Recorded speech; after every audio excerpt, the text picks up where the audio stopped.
A few years ago, about 2004, had a couple of experiences that made me start thinking differently about endings and beginnings.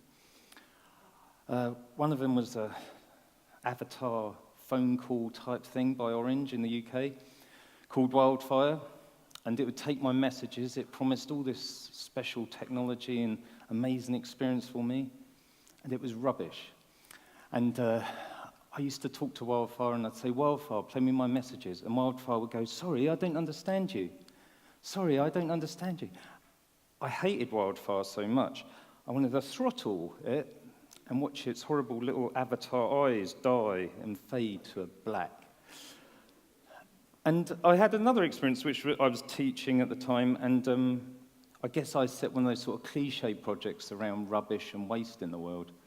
And all the designers went off, and we came back together a couple of weeks later, and we created a load more stuff in the world. And it made me think that we haven't got a vocabulary for endings. We have loads of vocabularies about beginnings and startings, but our vocabulary around endings is very sparse. And so over the coming 15-odd years, up until the day I'm standing on the stage in front of you, I've been fiddling around with it in the background, and recently, the last 2 or 3 years, I've been looking into it a lot deeper. And what I thought was going to be an investigation which would end up in a Medium article and a couple of conferences has turned into a 3-year investigation. I found it fascinating. I ended up writing a book about it, and I talked to loads of people like yourselves about it. And I think it's really interesting, and I'm evangelizing it all over the place. So let me talk to you about what I'm talking about. The consumer life cycle, broadly, we can break that down to 3 sections. You've got an onboarding section, a usage section, and an offboarding section. So if you put that in a frame of engagement, we start to get more engaged as we be experiencing advertising, marketing, packaging reveals products to us. And we sign up through T's and C's into product and service experiences, believing the promise that we were told at advertising. And over a period of time, we get involved in that and then get a bit bored as a consumer, and maybe as a provider want to do something a bit different. So we all head back to starting experiences again and provide new ones. And we overlook the ending of that. Some endings just end emotionally and quickly.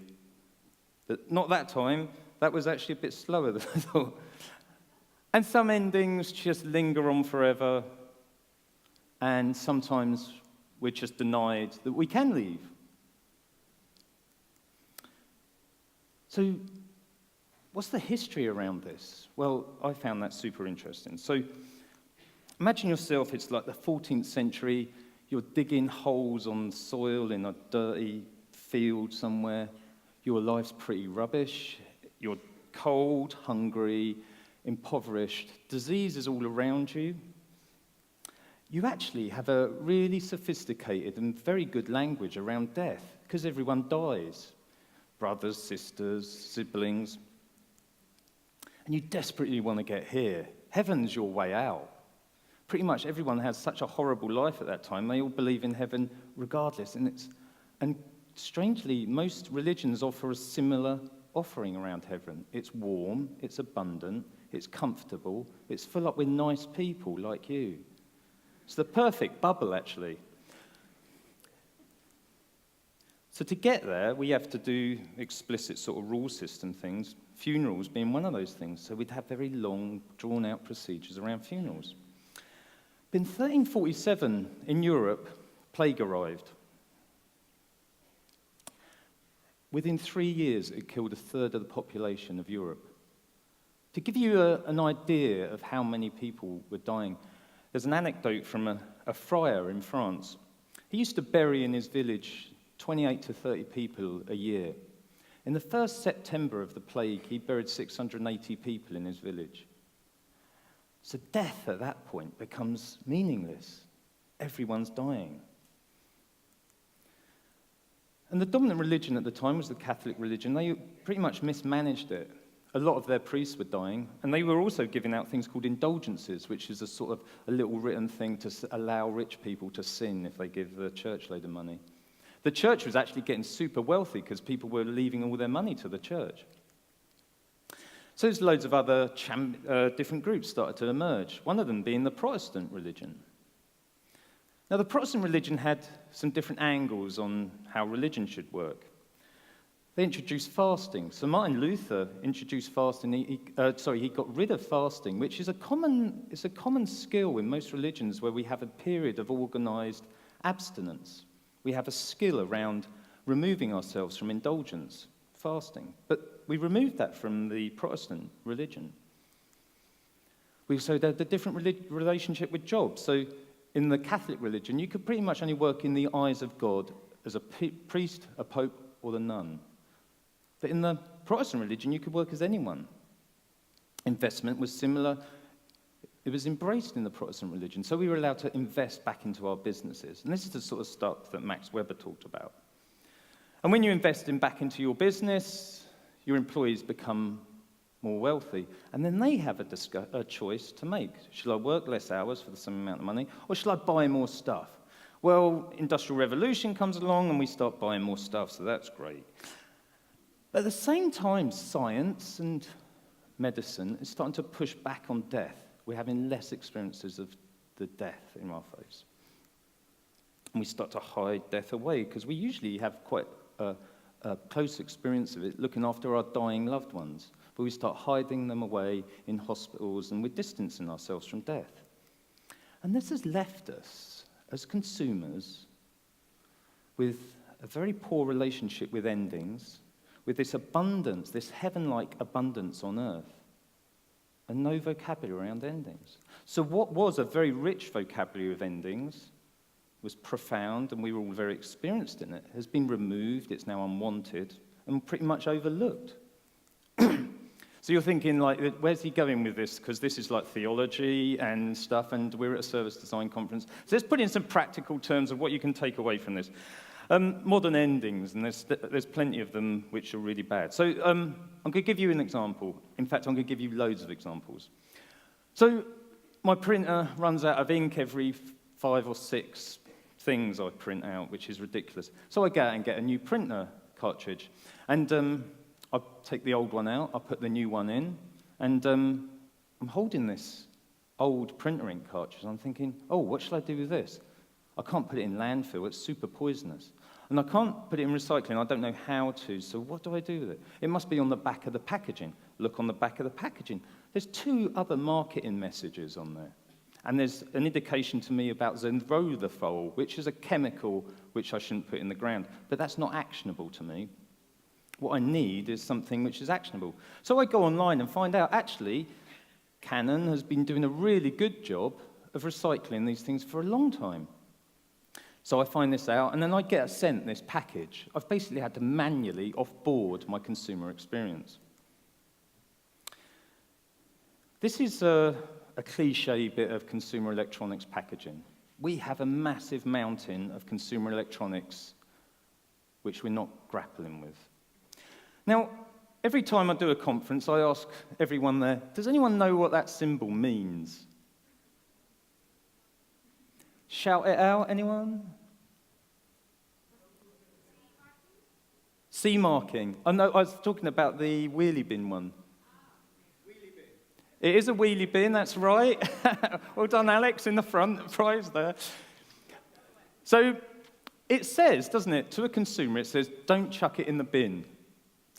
That's not actionable, is it? It's a negative.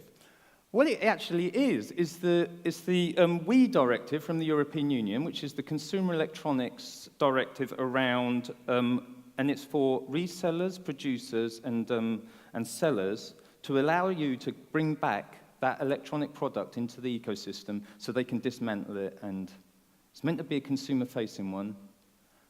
No one I've ever presented to knows that. I've done this, probably 3,000 odd people over the whiles. I've met one person who knows what that is.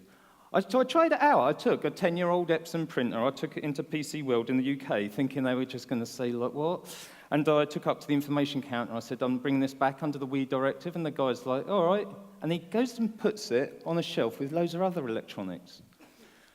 Now, when you get a brand new phone, You get the new one and you sync it up with the old one. You go, cool. And then you look at your old one and you go, oh, what shall I do with that? And then you go, oh. And then you open the drawer of your desk and you put it in with the other 5 generations of phones. And then you say to people, I've been collecting phones. I've got them right back to my Nokia. And even in our the emerging sort of digital economy, with the pressure we're under to create content and share content, create content, share it, share it, share it, that sort of pressure of onboarding and starting experiences is not balanced with the offboarding and control and the ability to empower people to delete and end those things. It's no wonder that we've ended up with things like revenge porn as an outcome. This is in all of our landscapes, all of our consumer landscapes. But why do we need emotional endings? This is what I get asked a lot. But I think we can look. We do actually have a really sophisticated vocabulary around endings, emotional endings. We tell ourselves stories and films and games. This is a quote from Elizabeth MacArthur, of Extravagant Endings, narratives, rather. So she says, closure in narratives attempts to preserve the moral and social order which would be threatened by endlessly airing narratives. And I think of that, and I think about our financial services industry, the mis-selling with PPI, and all sorts of other things that we don't grapple with because we don't end them properly. And Richard Newport says, solid closure in conventional narratives and history satisfies individual and social desire for moral authority, a purposeful interpretation of life, and genuine stability. And you think of that, and you think of climate change, and how we don't have a vocabulary about getting rid of oil. So we create these endlessly airing narratives in consumers' experiences. Endings can add moral and social order to narratives, and they can do it in our consumer experiences as well. So let's look at the consumer experience over the centuries that we've been consuming. 15th century, we're pretty much experiencing very close consumer experience. So what you waste from the table at the kitchen, you give to the animals, and the waste from the animals is put on the fields. And we can see that. It's an actionable ending to each one of those things. It's very real to us. The Industrial Revolution changes a lot of that. And we split into 2 directions. On one hand, we have this quickening of consumption, and yet that's gone through sort of things like department stores and progressive obsolescence and the emergence of the marketing industry. But equally, more recently, we got like one-click shopping and the ability to really fasten that thing. And at the same time, we're tethering that initially through banking with an identity of credit. So I'm identified by that credit and stuff. But more recently, it's been emotional attachment to those purchases through, I like this and I'm going to align with this brand. On the other side, we're distancing ourselves from that relationship with waste and closure. Well, we used to be very actionable to us. When we moved into the factories and we started drilling holes in sheet metal as being an employer of the Industrial Revolution, it then became a relationship with management. It was management's problem. It was the company's problem, the waste in the marketplace. And imagine this time then, for example, when Jon Snow became aware of things like germs with the cholera outbreak in Soho. Imagine how society was grappling with that. Must have blew everyone's mind to think of germs. Like everyone going, have you heard about germs? And people going, no, what's a germ? Oh, it's this invisible thing, it's microscopic, really tiny, and it will kill you. And everyone's like, what? And that carries on. And when we create the atom bomb, we're then like, have you heard about radiation? Oh man, that's another. And at each of these things, waste becomes more specialized, more distant from us, and it's harder to grapple with emotionally. So we give up with it. So where we had a very close relationship with waste and closure, we're actually distanced ourselves from that now. And this has created a psychosis in us. As consumers, we're quick, I'll have some more of that, and I'll be doing that some more, and me. And at the other side, I'm like, isn't it bad about carbon and fuel and blah and this and that? I've got this civil self, but nowhere they really interact. I've developed this psychosis because we've developed this thing in society around endings. So let's look at some psychological aspects of this, which there is plenty, by the way, because we all love talking about death. Anyway, I'm going to talk about a few of them. So Helen Rosa Barr, she used to be a nun. She left the habit and she became a psychologist, and she observed everyone who was leaving things and becoming an ex. So she was an ex-nun, and she was speaking to ex-policemen, ex-blah, blah, blah. And she observed a common pattern of behaviors, which was an event would happen, and you'd start to go, maybe I shouldn't be in this role, and maybe I should look elsewhere. And then you will go, what do you think of that? Do you think I should be doing this and that? And then you'll be chatting with your friends about it, and you'll invite this queuing behavior to go on. Price comparison sites are ending sites. They basically use this model of exits to open up a little crack in you, and they start to introduce doubts to you. And they open that up, and then they allow you to have thoughts about another place, another energy company, another phone company. They're actually the biggest company that does sales in financial services, in gas, and blah, blah, blah. It's an ending company. Another one, Ernest Becker, wrote a book called Denial of Death. It won the Booker Prize in 1973. He was the original David Bowie, well, not the original David Bowie, but he died before the book was published, which I thought was brilliant and super ironic. And but it was really interesting. He proposed this thing called terror management theory. So terror management theory makes you believe that we're all trying to cheat death, and we create these things that try and outlive our life, as it were. So this has been tested under lots of situations, but I'm particularly interested in consumerism, so I'm looking into this. So Catherine Sheldon done some work in 2000, and they got a load of people together, and they asked half the group to think of their own death and mortality, and they asked the other half to listen to some jazz. And then they asked them questions about their consumer habits and about 5 years out. And they said most of the people who think about their own mortality were far more aggressive about how much they'll have as disposable income, what sort of house they'll have, what sort of coats and clothes and blah, blah, blah they'll wear, than the people who are listening to jazz. I don't think that's anything about jazz, but it might be. I'm just going to try and open this with one hand. Done it. Okay, sorry. Right, another one. Financial services, we all love that. So I really want to have my share of financial services with you all. Right, historically, financial services had very long-term products, and actually we didn't need very many endings in them. As soon as you got to an adult age, you'd basically sign up to have a pension with the first employer you'd have, and that employer would probably take you through the whole of your life, and they'd give you one pension at the end of your life. And the sort of product relationships you'd have with mortgages would probably be like over a long period of time. And inevitably, you'd sign up to the same bank account that your parents had, and you'd be there on average. Before 2008, it was on average 26 years. That's where we were. In the UK, we have about 11 different employers in our lifetime now. Each one of those will give us a separate pension pot. Age Concern done some research, which is a charity in the UK. They reckon 1 in 4 of those pension pots goes missing. That's an awful amount of money. Because we just don't think about delivering over decades. We don't think about that offboarding of that period. And even with our credit card relationships, we're really creating consumers which are not good debt payers. We put them off paying off the debt. We don't give points in your credit card relationships to paying anything off. You get points and kettles and toweling robes for taking on more debt, but we never say, well done for paying off all of that debt. So we're actually creating lots of bad debt payers.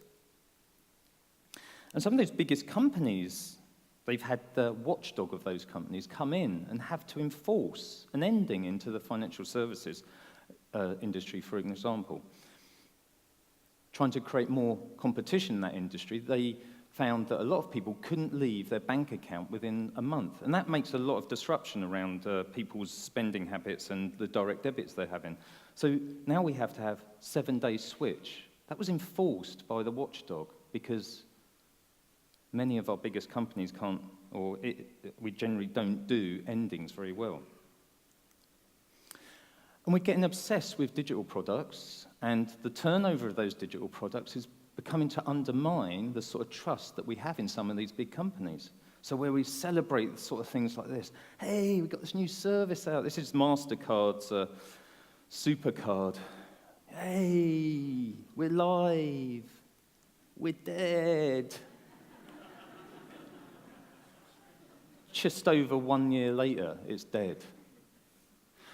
So really, this is the sort of model now. We've got like 11 different relationships with pensions. We've got dozens of different, we can remortgage quite quickly within 2 years.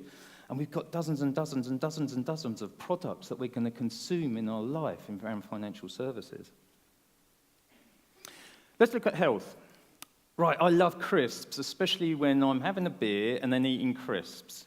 And there's just a little nod to me, like, Joe, you look at all that salt and look at all that fat. And the traffic light system gives me a little indicator, this is full of fat. And I'm drinking and I'm eating it anyway. You get the point. And we use these things and then little nudges, don't they? And we've been doing that in cigarettes. So when I was a kid, I remember my dad smoking, and he looked so cool. And it was like they'd be sitting there smoking and drinking in the sort of 70s. And just a little nod, although they've known for years that it's super bad for you smoking, just a little nod in tiny white text. You know, it's not good for you. Have a fag, go on, it'll be all right. And then a few years later, we were like, oh, wait a minute, people are dying and it's not really stopping anyone. So what we're going to do is put black text on a white background in sans serif, because everyone will listen to that, won't they? And they don't, actually. No one listens to that. So what they've done was start, like, emotional engagement. You have to do emotional engagement. So they've just put these really messed up images on our cigarette packets. Well, I don't even know how they managed to, like, if you're a smoker and your eyes look like that, I don't know how you find a packet of cigarettes, let alone smoke it. And so then we're into a situation where we're going to plain packaging. Now, this removes all branding. A lot of countries are doing it now, all branding off cigarette packs. And even they've done research for a particular color, which is this dirty olive color. And they put emotional images and all that sort of stuff around it to make you put off. Look at the long-term consequences. The ultimate consequence of you using this product is this horrible procedure in a hospital. The only thing I think they could improve on is not use sans serif in this situation. I think it's probably better to use Comic Sans to see the sort of like the mocking of it all. And the health industry, we're barreling into creating loads and loads of new apps and services. And it's like we're looking at over 21 billion next year for investment into health apps.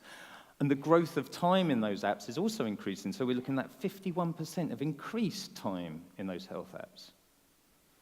But where there's sort of like, we're becoming too quick and too flippant around the long-term consequences, the ultimate conclusion of using these things.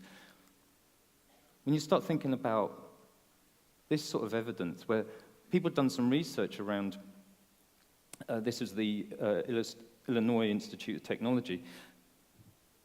When you look at 211 apps, and 81% of them don't even have a privacy policy, the sort of fundamental of health, one of those key stones is privacy, isn't it?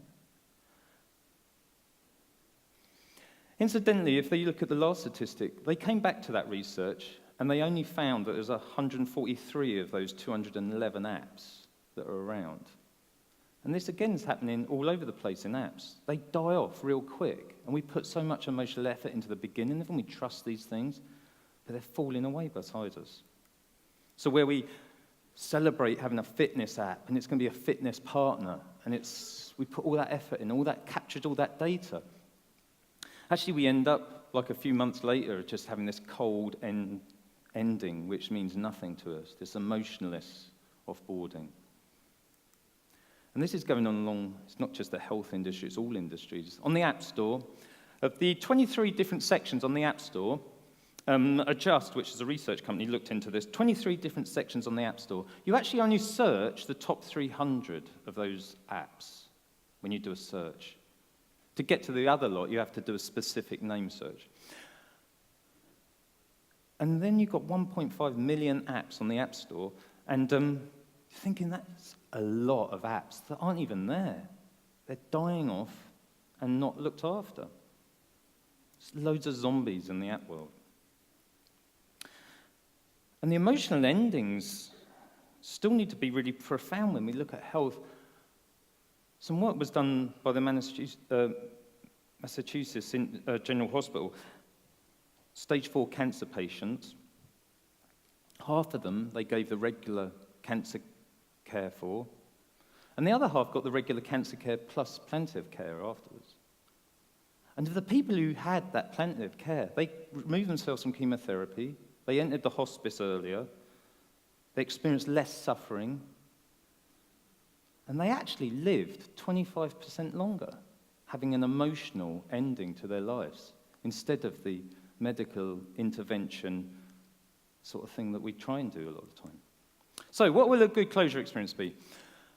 I believe it's consciously connected to the rest of the experience through emotional triggers that are actionable by the user in a timely manner. Let's look at some of those in more detail. Consciously connected. So this is Epsom's paper lab. Usually when you do recycling paper, you put it in a recycling bin and it gets picked up by a truck, and the truck goes off to the pulping station, and the pulping station then reams it and then cut it into fours and fives, and then comes back via a stationary cupboard to you in the office. But this one, you put the used paper in one end, and you drink your coffee, and it pulps it there, prints out new paper. You're just watching that life and death happen right in front of you, that rebirth. Emotional triggers. So when you leave Spotify, they sometimes send you a late playlist if you're on the premium account, and it's an emotional playlist that talks about endings, and it talks about you, and it talks about how great it was, and it's fun, it's happy, it's a similar sort of experience to how you've experienced Spotify. Has anyone read Marie Kondo's book of tidying? I'm sure a lot of people. It's so good. Everyone should read it. It's brilliant. So Marie Kondo is a declutterer from Japan. She goes into people's houses and she gets them to take out all their shoes and coats, and then you have to pick up each one of those items and ask yourself, does it bring me joy? And then if it doesn't, then you have to put it into the to be disposed of pile, and you can keep the ones that you find very joyful and emotional. And then you go to the pile to be disposed of, and you pick up each one of these, and you say, thank you, pair of shoes, for making me feel comfortable when I'm walking. We've had a wonderful time, and I've experienced lots of things, and it's now time to say goodbye. And everyone's like, what the? Oh, that's crazy, she's mad. And we were always saying hello to things, but we think it's crazy to say goodbye to things. We say hello to services, products, and digital products all the time. Actionable. Most insurance is provided in blanket cover, so you get 2-week insurance for a holiday, or a year insurance for a house or a car, etc., and it rolls over.